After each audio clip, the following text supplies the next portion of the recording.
Hello everyone, welcome. In this video, let's continue our discussion of unconventional responses to the corner approach. And the move I'll introduce is right here, this small nice move on the second line.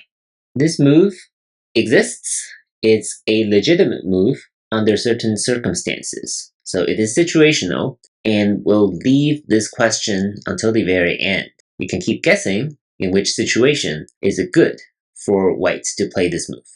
A hint, of course, not here, not when the board is empty. This is not great for whites, as we'll see in some of the variations. And this is interesting. I want to use these videos not just as tools to teach you what these variations are, because chances are you're not going to use all of the variations. If you can use, I'd say, 20-30% of all the variations I introduce, that's already a lot, right?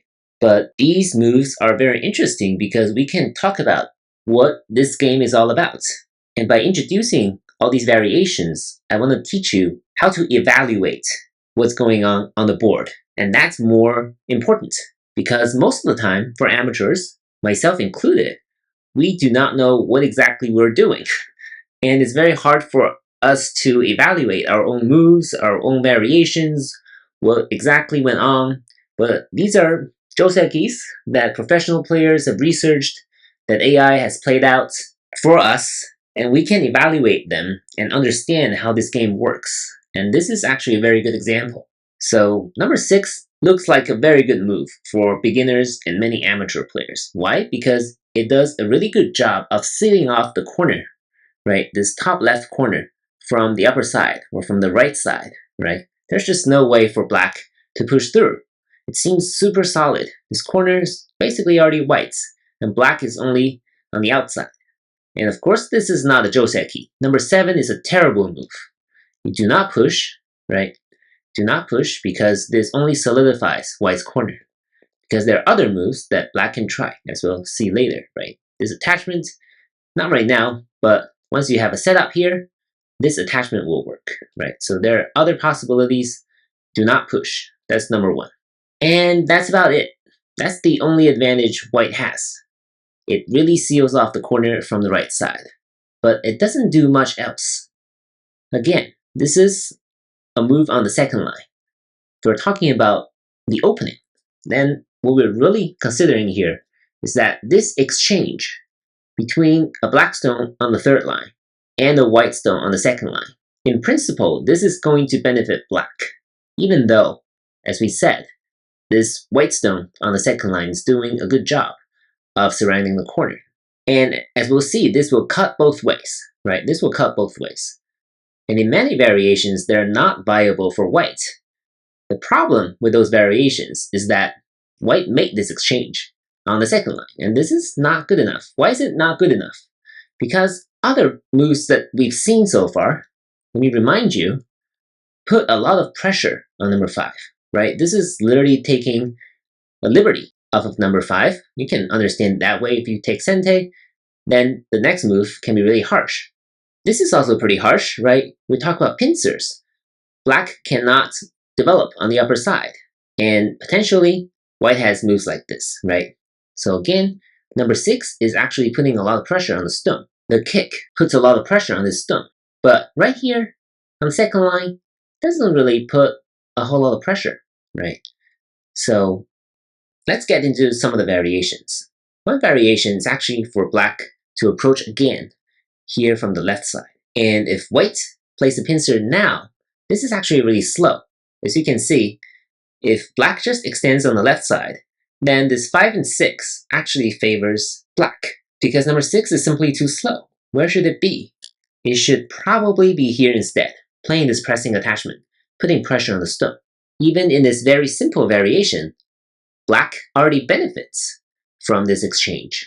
And if we play some of the other Josekis that we've already learned, as you can see, again, number 6 is in the wrong spot. It should be here kicking black, right? It should be the kick.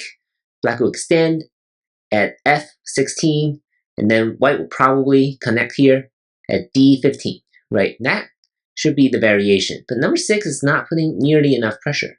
It does a good job of sealing off the corner from the right side, but that's the only thing it does. It's very limited. It's not putting enough pressure on number 5. And that is why this is not a viable variation for white. This benefits black. Similarly, this kick doesn't work because once black forms 7 and 9, it's a pretty solid shape. Number 6 is once again in the wrong spot, right? And it's very difficult for white to come out and fight.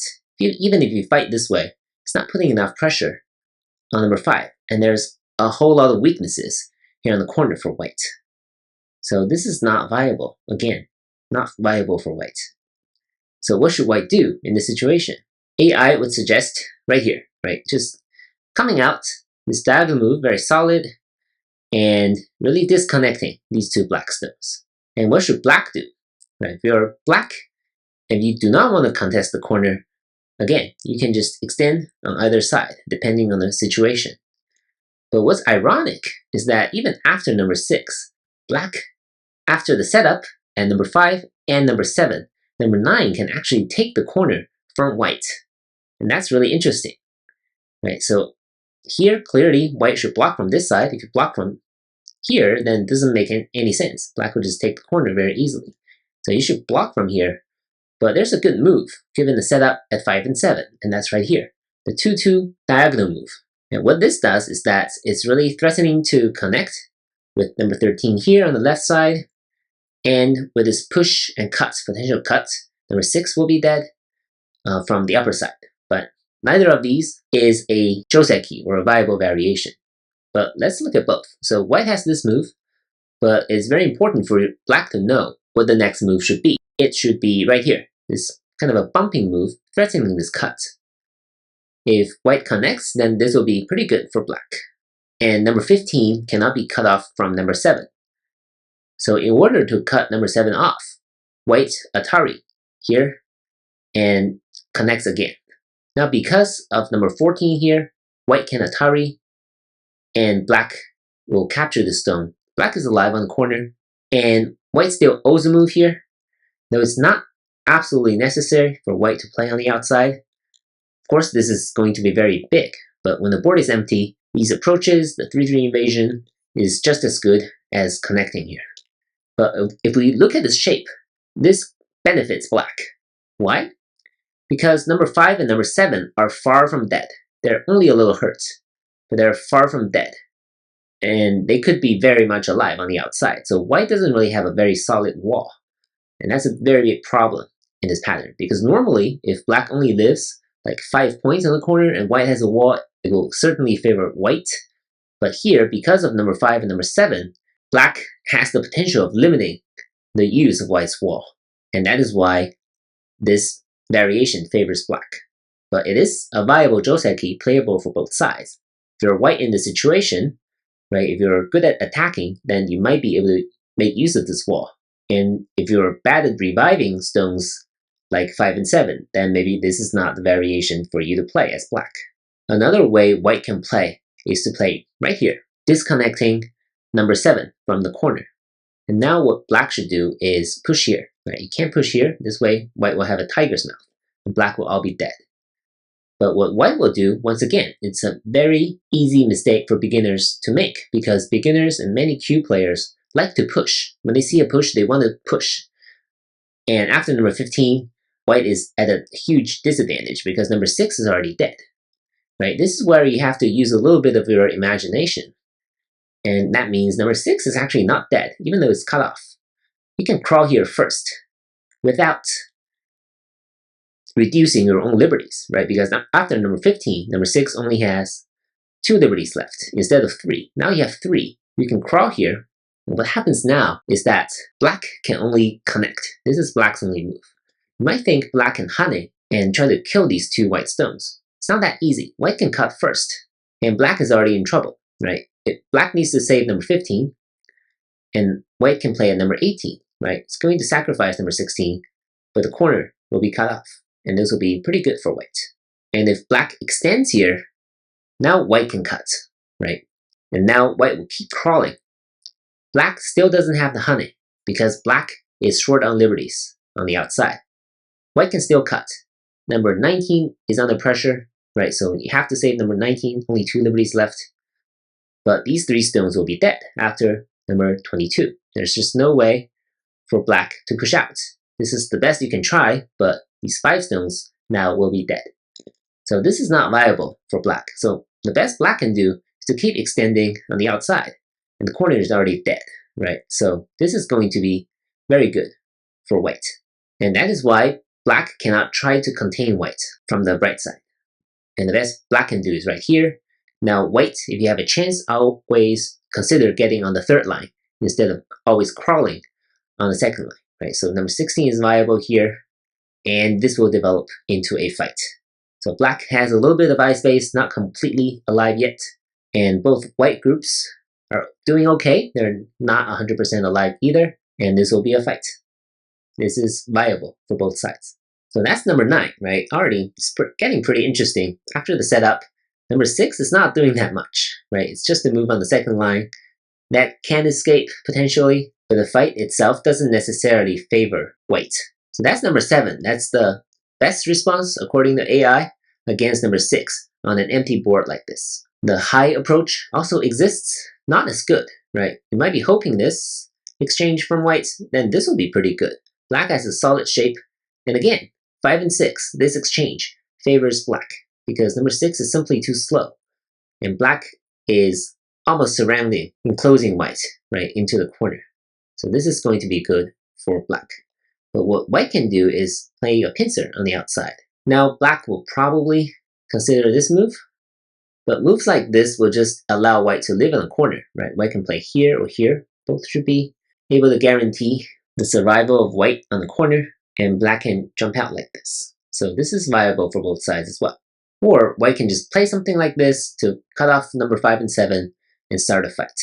But the conclusion now is that number 7 is not as good as right here, because this one really sets up the 3-3 invasion for black. But here it doesn't really help black take back the corner. So if you play here, most likely white will still keep the corner. So that's playing from the left side here. What about the upper side? The easy way to deal with this, of course, is just to play the extension, kind of ignoring it. White doesn't really benefit that much, right? Because white still needs another move here to enclose the corner. And again, number 5 and 6 doesn't necessarily favor white, and black should be okay with it. I know some beginners and cube players are not, because you're looking at the corner and thinking it's almost 20 points, and white is surrounding it relatively efficiently. But of course, if white surrounds it this way, there's still things black can potentially do here. But of course, as I sometimes mention in these videos, it's harder for beginners and most cube players and even some dumb players to pull it off. So if you don't like this, then of course contest. But if you're okay with it, then number 7 is a viable response to number 6. Or here, this also works. But of course, there's this invasion by white that can get potentially complicated. But as always, number 9, this pressing attachment is a good move. And depending on how white responds, right, if white plays here, then this is okay for black. I've seen this Josekis before with number 6 at c14, right? This should be okay. This is playable. White doesn't really want to play on the 3rd line. This is not great, right? This is always going to favor black, even though white has taken some territory here on the 3rd line. The strongest move by white is actually this, right? And then playing this pressing move. And it's really trying to use the number 6 right here, right? So if you're black, if you play something like this, then number 6 is at a pretty good spot, and white is pretty strong on the outside, and black is rather redundant, especially number 7 right here, right? It's a really redundant move. So this is probably the best white can do, and black can keep extending and Atari from this side. So this is going to get quite complicated. Maybe something like this. Black should be able to get into the corner, right? White's kind of still owes a move here. Might be something like this, and then white can play another move on the upper side. So this might be an exchange. A little bit complicated. But if black doesn't want to end up in a redundant shape, it should Atari here on the 2nd line. I also saw this move by some other YouTubers out there. Not necessarily a good move for white.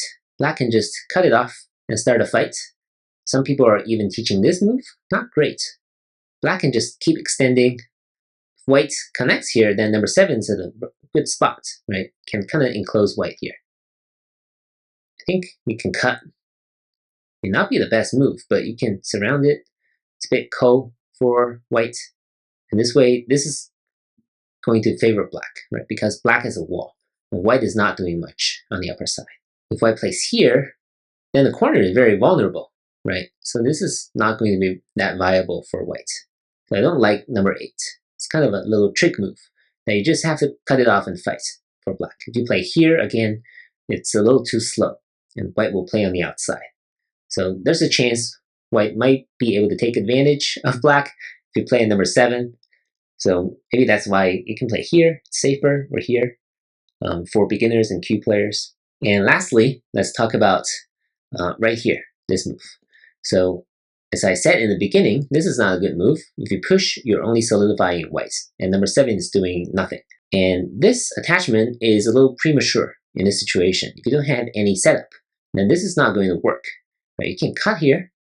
Right? You might be thinking, if it's something like this, then black is good, but white doesn't have to sacrifice any of its stones. White can keep playing on the second line, threatening this double Atari, and this is already very difficult for black, right? Of course you can Atari, but white is not going to give it up.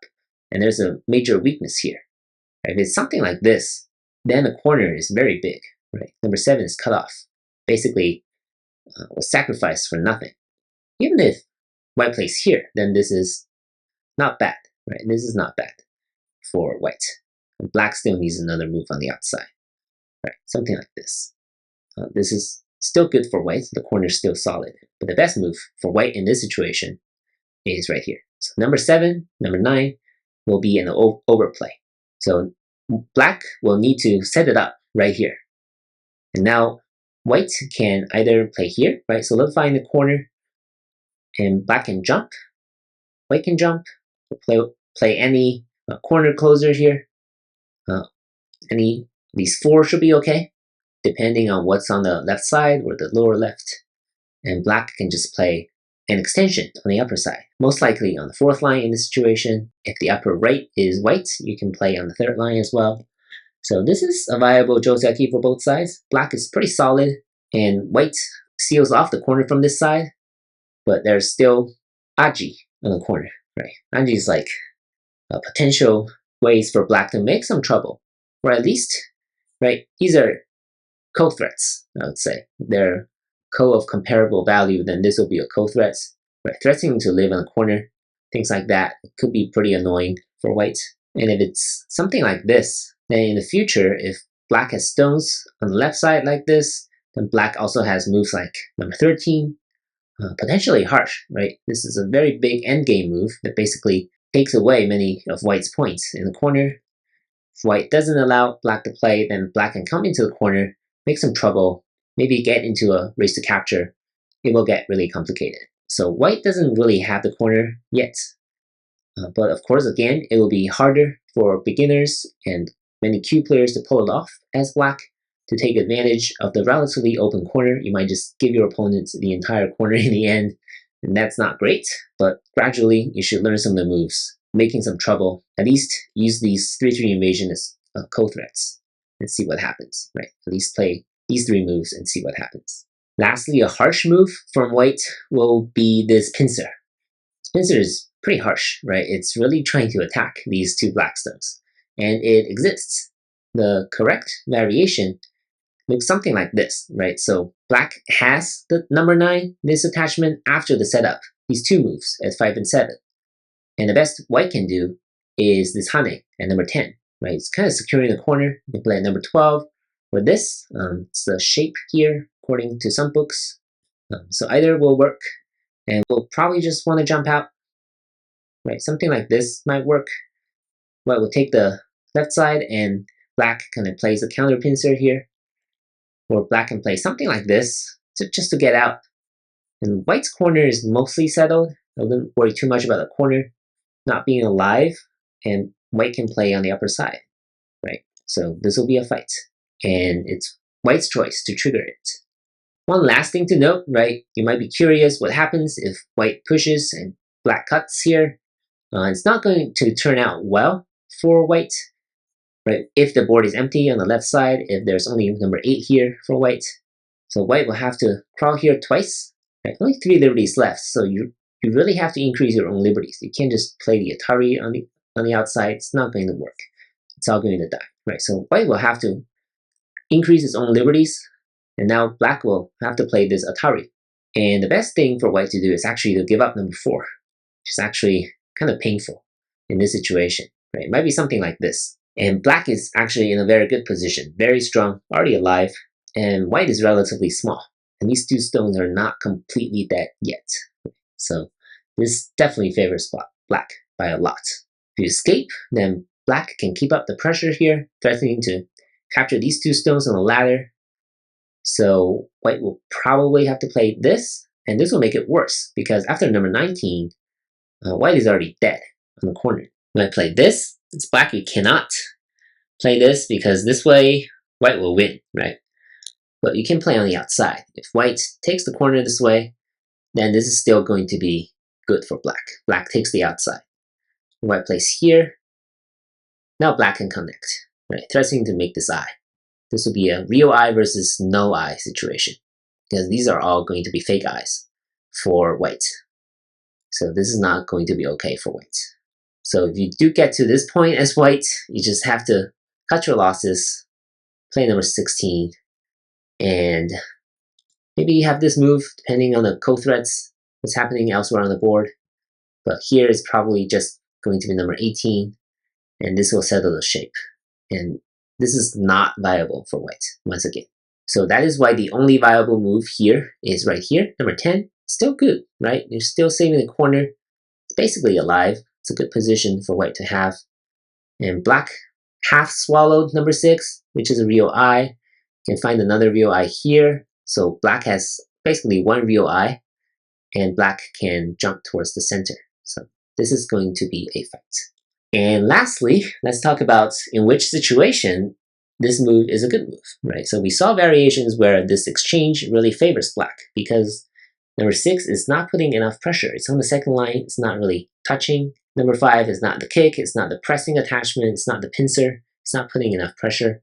But in what situation can number 6 be a good move? And to answer that, you just have to think about what I said as the best response for black. And that is one of our first variations right here, right? This kind of low approach from the left side. And this is going to be good for black, according to AI. But how can we make this good for white? The answer is not that hard, kind of hiding the ball here. The answer is, if white has a stone, let's say, on the left side, I think according to AI, you have to be above the start point. So if it's at the start point, I don't think AI is suggesting this. It's a subtle difference, but it says if it's above the start point, let's say here, C11, then number 10 right here at E18 is going to be a good move. Because if black plays something like this, and if we play out the fight that I showed you earlier, right? If we play this variation, then this is going to make a big difference, number 8 right here, because number 11 is already dead after number 24. Right, we had 1 black group fighting 2 white groups, right, without number 8. But here, this is already settled on the left side, and it's really 1 group versus another white group. And that is why this is totally playable. This is even better for white, right, if white can fight this way and settle the left group. So that is why when you have stone here in the situation on the left side, usually above the start point, or at the start point, I would say, right, you don't have to be that exact. But according to AI, you have to be above the start point. Then this is actually a good move, because of the setup here on the left side, it's harder for black to play this approach. For this very simple reason, this is the situation where E18 is a good move. And that means if you're black, you probably should reconsider the approach in the first place. If you have something like this, then maybe the 3-3 invasion is the right way to challenge white's hold on the corner. So I hope that helps. As always, if you have any questions or comments, please leave them below. Good luck, and thank you for watching.